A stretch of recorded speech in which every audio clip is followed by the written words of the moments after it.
आज जो हम टॉपिक डिस्कस करने वाले हैं वो टॉपिक है how to recover position of immovable property.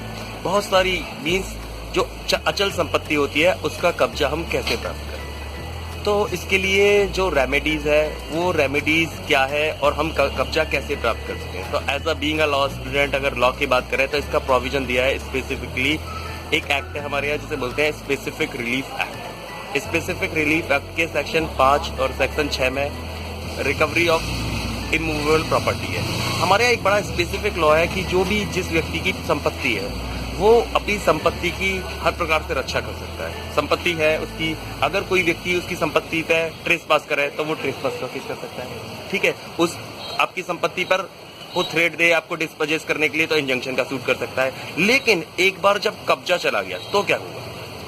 कब्जा रोकने के लिए तो बहुत प्रयास कर सकते हो आप उनको रोक सकते हो, कब्जा ना करे, आप हर बल प्रयोग भी कर सकते हो जो आईपीसी के प्रोविजन के अंडर। लेकिन एक बार कब्जा निकल गया तो क्या आप जिस व्यक्ति ने कब्जा अपना आपको हटा के स्थापित कर लिया है क्या उसको बलपूर्वक आप हटा सकते हो? तो इसके लिए सुप्रीम कोर्ट का बड़ा सेटल्ड लॉ है। सुप्रीम कोर्ट ने कहा कि without due process of law no person can be evicted even a trespasser. Means एक ट्रेसपासर भी है उसको भी बिना विधि की सम्यक प्रक्रिया अपनाए बेदखल नहीं किया जा सकता। यानी अब इसका मतलब ये हुआ कि जब वो एंट्री करने की कोशिश कर रहा है उस समय रोक सकते हैं, उस समय बल भी प्रयोग कर सकते हैं, सब कुछ कर सकते हैं। लेकिन जब उसने आपको डिस्पोजेस कर दिया और वो स्थापित हो गया तो फिर आपको उसके पोजीशन का सूट ही लाना पड़ेगा। यानी आप उसको इविक्ट कैसे करेंगे? वो with due process of law से करेंगे, without due process of law नहीं कर कोर्ट में मुकदमा। बिल्कुल। जैसे ये बहुत सारे लोगों का ये देखते मकान मालिक और किराएदार के झगड़े जनरली होते हैं। तो उसमें क्या होता है, ओनर और पोजीशन होल्डर दोनों में थोड़ा सा अंतर है। मकान मालिक है तो वो ओनर तो होता है लेकिन उस समय पोजीशन किसका होता है? पोजीशन होता है टेनेंट का। अब बहुत सारे मकान मालिक ये सोचते हैं कि किराएदार मकान खाली नहीं कर रहा, तो किराएदार मकान खाली नहीं कर रहा तो बलपूर्वक किराएदार को निकालना चाहते हैं और वो बहुत सारे लोग ऐसा करते भी है। तो वहां उस किराएदार के पास भी रेमेडीज है कि वो अगर उसको without due process of law evict कर दिया है तो वो वापस पोजीशन पा सकता है। तो यहाँ पर हम पोजीशन की प्राप्ति दो प्रकार से करते हैं। पहला, पोजीशन ऑन द रीपोजीशन, मतलब recovery of possession on the basis of title, और recovery of possession on the basis of position.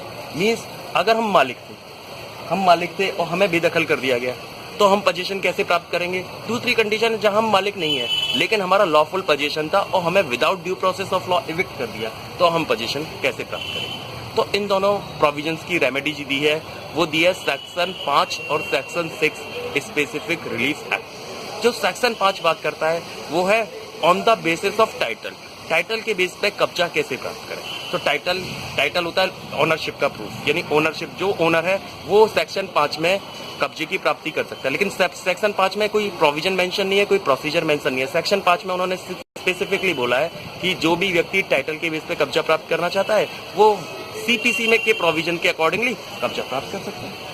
अब टाइटल दिखाना पड़ेगा। बिल्कुल आपको टाइटल दिखाना पड़ेगा। टाइटल क्या होता है? जो इंस्ट्रूमेंट, जैसे मेरे फेवर में सेल डीड है, वसीयत है, हाँ, जो कुछ भी है, बस मेरे को ये प्रूव करना पड़ेगा कि आई एम द ओनर। और उसके लिए रेगुलर सूट आएगा, वो कहाँ आएगा?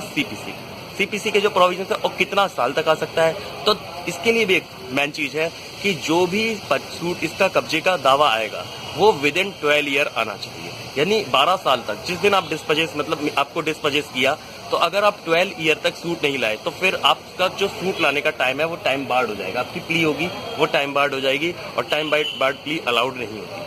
ठीक है, इस पर ही एक अलग कंसेप्ट आता है वो एडवर्स पोजीशन का, उसको हम बाद में डिस्कस करेंगे एडवर्स पोजीशन को।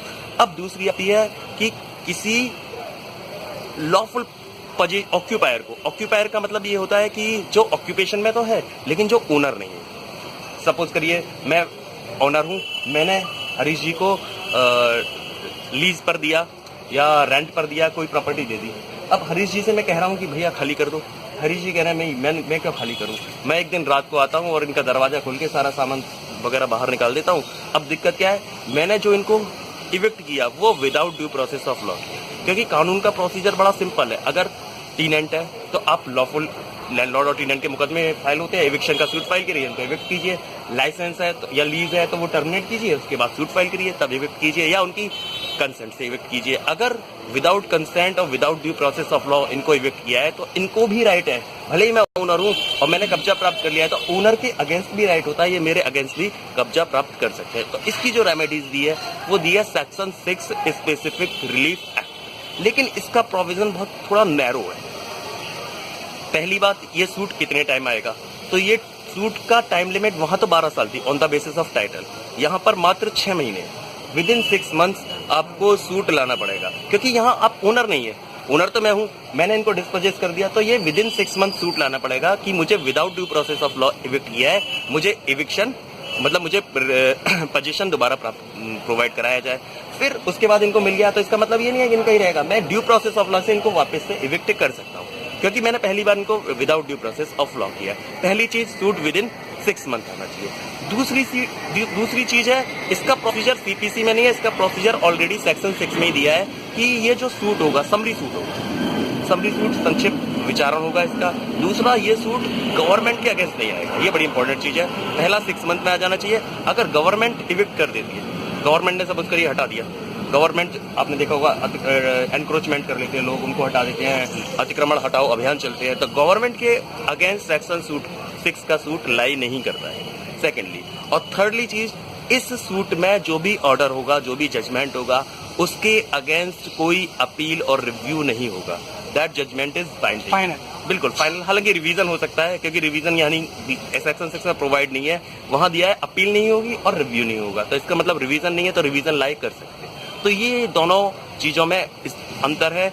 तो आज हमने डिस्कस किया कि किसी भी प्रॉपर्टी से हमें ओनर को या टाइटल को डिस्पोजेस कर दिया जाता है, तो वो हम उसको कब्जे को कैसे प्राप्त करेंगे। बिल्कुल, जैसा कि अभी अंकित जी ने बताया आपको कि अगर कोई व्यक्ति आपकी संपत्ति है, अचल संपत्ति में जैसे कि मकान है, प्लॉट, बिल्कुल, इस तरह की जो संपत्तियां हैं, उन पर आप जो है विधिक अधिकार रखते हैं, यानी कि आप स्वामी हैं उसके, और उस प्रॉपर्टी पे अगर कोई आपके अवैध रूप से काबिज है, अवैध रूप से उसमें घुस आता है, तो एक तो उस समय घुसते समय आप उसको रोकिए, बिल्कुल। उस समय आप बल प्रयोग कर सकते हैं, जैसा कि अंकित जी ने आईपीसी के प्रोविजन के है, ठीक है, बिल्कुल। और अगर वो उस पर कब्जा कर लेता है तो आप फिर बलपूर्वक कर लिया, कैसे भी स्थापित हो गया, कब्जे करने के बाद उसका कब्जा उसने स्थापित करके उसने कब्जा जमा लिया है, बिल्कुल। उस स्थिति में आप उसको बिना लॉ को अपनाए, बिना प्रक्रिया विधि की प्रक्रिया को अपनाए आप उसको निकाल नहीं सकते। बिल्कुल। इसके लिए आपको कोर्ट की शरण लेनी होगी, जैसा कि बताया अभी।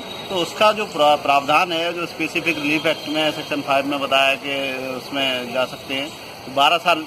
जैसे कि आपके प्लॉट पर किसी ने कब्जा कर लिया, तो अगर आप उसके कब्जे को रोकने के लिए कोई प्रयास नहीं करते, 12 साल तक कोई प्रयास नहीं करते, तो सीधी सी बात है कि आपको उस प्रॉपर्टी की आवश्यकता नहीं है। गवर्नमेंट नहीं, वहाँ एक और चीज में लॉ ये कहता है कि भैया बिल्कुल आप तब से आप कहाँ थे। लॉ है ना, हमेशा जागते हुए आदमी की मदद करता है, सोते हुए आदमी की मदद नहीं करता। तो वो कह रहे हैं 12 साल से सो रहा है, तो अब क्यों? तो लॉ में आपको विजिलेंट होना चाहिए, विजिलेंट होना। 12 साल नहीं आए तो अब क्यों आ रहे हो? बिल्कुल। तो जैसा कि बताया 12 साल जो है उसकी लिमिट है, और 12 साल बहुत होते हैं अगर आपकी प्रॉपर्टी पर कोई कब्जा कर। इसीलिए एक और दूसरा कंसेप्ट आया जिसको हमने कहा था, हालांकि नेक्स्ट डिस्कस करेंगे उसके बारे में, ब्रीफ में बता देता हूँ।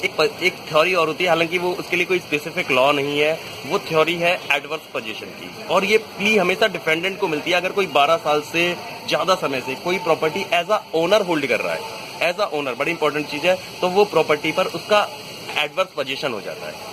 ठीक है, इसका मतलब ये नहीं है कि वो ओनर हो गया, ओनर नहीं होगा। एक और चीज इंपॉर्टेंट, यहाँ एक चीज बता देना सही रहेगा कि इस तरह की प्रॉपर्टी जहाँ की मतलब कोई स्वामित्व का क्लेम नहीं कर रहा है और आप उस पर कब्जा किए हुए हैं। एक और चीज ये बता दूं, जैसे कभी लोग कहते हैं पुराने किराएदार हो गए, तो किराएदार हमेशा किराएदार ही रहेगा, चाहे वो 100 साल पुराना किराएदार हो जाए, चाहे 200, क्योंकि वंस अ टीनेंट, क्योंकि उसकी जो स्टेटस है वो टीनेंट का है, ओनर का नहीं है। लेकिन जहाँ मेरा स्टेटस, मैं अपने मेरे को कोई जमीन मिली, हाँ, यानी कि जहाँ की स्वामी का पता ही नहीं है, स्वामित्व का कोई क्लेम ही नहीं कर रहा है, तो उस जगह पर ये चीज अप्लाई होती है कि हम उस पर बिल्कुल एज ए स्वामी की तरह उसको बरत रहे हैं प्रॉपर्टी को। तो उस समय ये पोजीशन वाला जो वो है। और दोस्तों, आपकी कोई भी क्वेरी हो, आप हमारे को कमेंट करके बता सकते हैं, और लाइक करिए, शेयर करिए और सब्सक्राइब भी कीजिए।